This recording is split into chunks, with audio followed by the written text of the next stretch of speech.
Hey guys, I'm Sean Hammond with PremierGuitar.com. We're at Musikmesse 2015 in Frankfurt. We're talking to Roy from Greenhouse Effects. You guys are out of Israel. Right.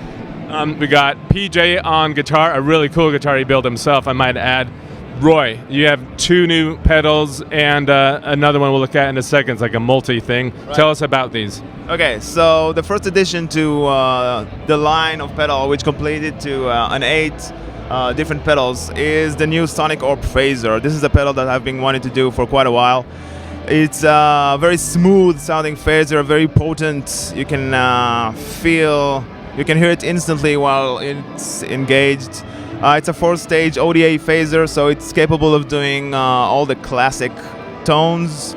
Sort of like phase 90 type? I wouldn't say that. I'm more close to the phase 100 in certain settings. And beyond, because a few cool things that it has. First of all, it has more controls. Slightly more controls, but it's quite comprehensive. You have a volume knob to level the amount of volume you want. Some phaser pedal tends to lower the volume of the guitar quite a bit.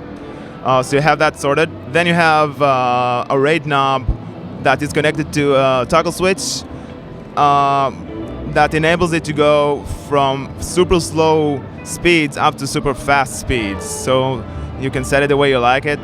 Then you have the Q knob, which is special. It moves the entire range of the phaser from the lower frequencies up to the higher frequencies. It's very a predominant sound that you can set and have a very diverse unit as is. Now, we did not hear that at the beginning, so right. What we heard at the beginning was the distortion next to it. So let's hear the orb right now, the Sonic Orb. Sure. You want to do a few different sounds? Yeah, of course. Let's go right ahead.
An impressive range of tones on there, and I love the graphics you have on all these pedals. I just like looking at all of them. Like, exactly. You guys have a great artist. Thank you.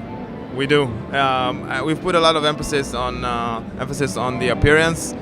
So I do the insides, and I have a very talented guy working on the appearance, and it has a story that goes well. If you see all of them together, it pops out real nicely, and it complements the... Like a graphic novel on your whole pedal board? Yes, it is. Yes, it is. All right, let's talk about the double-edged distortion. Okay, the double-edged distortion is a distortion that I've designed with collaboration with a very talented guitar player from Norway called Carl August Tidman. He was one of my earliest guitar heroes ever. So it's. Who does he play with? He plays. He played in the early '90s in a band called Arcturus, and he now plays in a band called Tritonus and Winds, which is combines a neoclassical feel with metal and rock tones. So he has a very distinct tone, which I have based the tone of this pedal upon. Basically, what you have is a two-channel distortion that you can pan between the two channels using the left foot switch over there. That's obviously, it's more easier than turning one pedal off and turning one pedal on.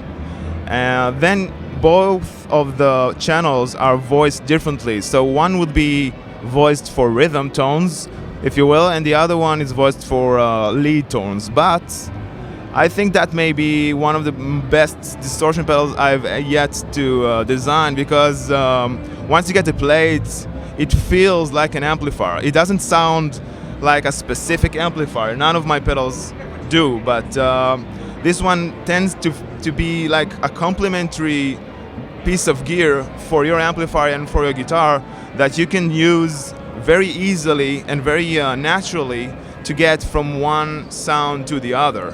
And there's as little knobs as possible on this unit. You only have a volume, one tone, and two gain knobs.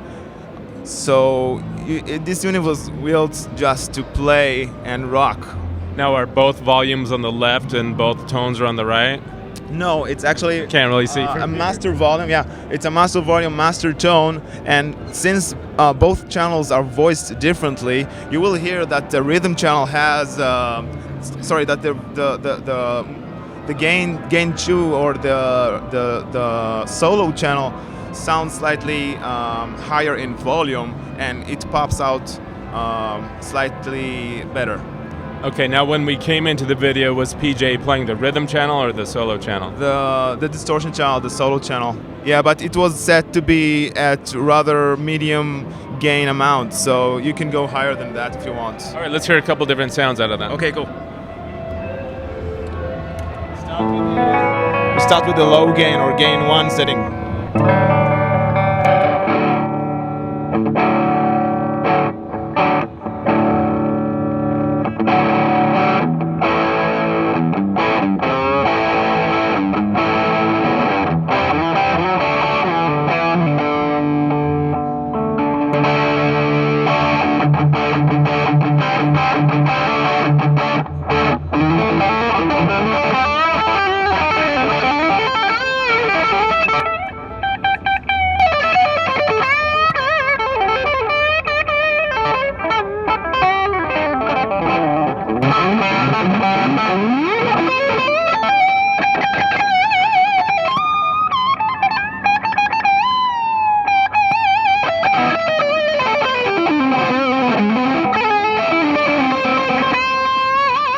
One of the cool thing about this unit is this distortion is that it connects to your playing dynamics and enhances it quite a bit. So when you play and you lower your volume knob, the high frequencies are retained, so you don't get a dull sound. So overall, the natural progression from low gain to high gain using your volume control is very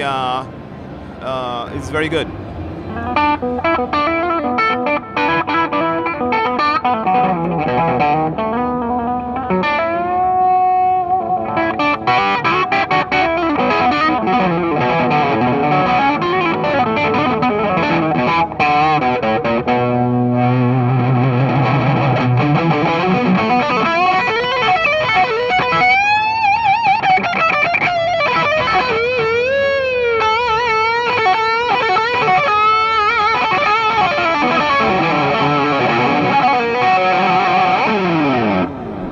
Nice. All right, that sounds really good. Was that the solo channel, though? Yeah, right. The solo channel, the higher gain channel, but it's still as dynamic as you would expect from an amplifier.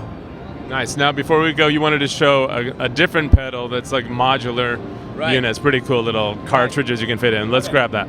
Okay, I don't know if you can see that, but last year at the Messe we introduced the Selftitled pedal, which is a pedal that that is modular. You can replace the circuits inside and change the functionality according to you, whatever circuit or module you have inside. So this year we've brought the quadruple version of it. So that's how it looks from the back, from inside. Overall, it's a pedal that is robust. It's not a toy. It's a pedal that is gig worthy and it's built strong. you have 4 slots to put 4 different modules in. We've also launched along with it additional 4 modules. So you have 8 modules to choose from, and it's a grab and go small pedal board that you can pre-adjust.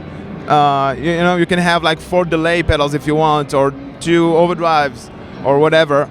And each one has 3 knobs on top. Exactly. Are there like dip switches and other trim pots or anything for any of them? It's like basic. It's basic to the core, but that's quite good on the from the perspective of the designer, because it's much easier to work within certain limitations, and you tend not to over-engineer like that. Yeah. So each of the modules, even though they're not actual pedals, the circuits inside are just as good as any other of my pedals. So I've put the same amount of energy into each and every design so that it will come through optimum in an optimum way. Can we hear that? Yes, of course. All right, Roy, so we've got one of these modular units on the floor. In this one, you've got vibrato, fuzz, distortion, and delay, right? Exactly, yeah. And you got a nice little dry erase marker so you can erase it and write your new... Yeah, so as you change modules, you'll have to... the markings will have to change accordingly, since the knobs are changing their functionality accordingly. So the white pieces that you see here, the white panels are whiteboards that you can write whatever you want and erase it very easily. So you can write whatever module you have assigned, or you can just write whatever you want.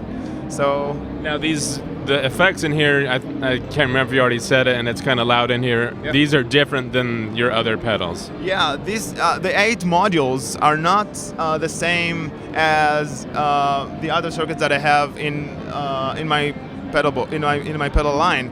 These are an additional pedal line that I've designed specifically for that platform. That I've designed it to be maximum tones possible for a 3-knob configuration. Yeah.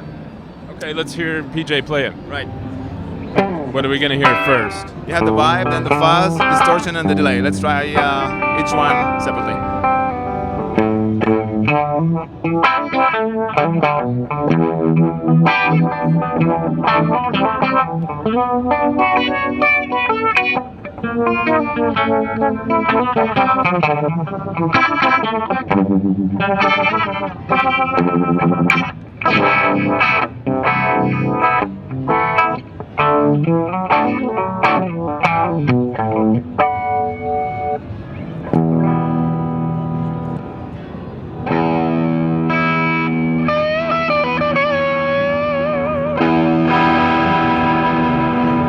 That's actually not the fuzz.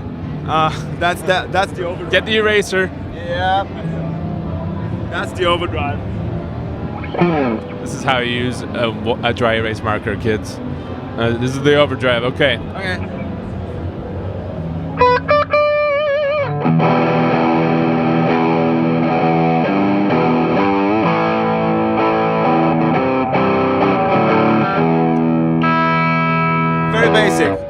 Very basic, very natural sounding overdrive that can push a tube amp. Next we have the distortion.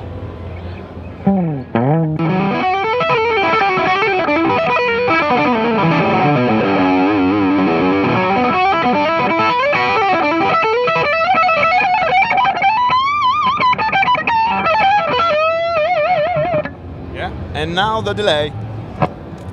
Digital or analog? Or? It's mostly analog, but it's I've incorporated the by now classic PT2399 delay chip that you have in most delay pedals that are around currently. Okay, let's hear it.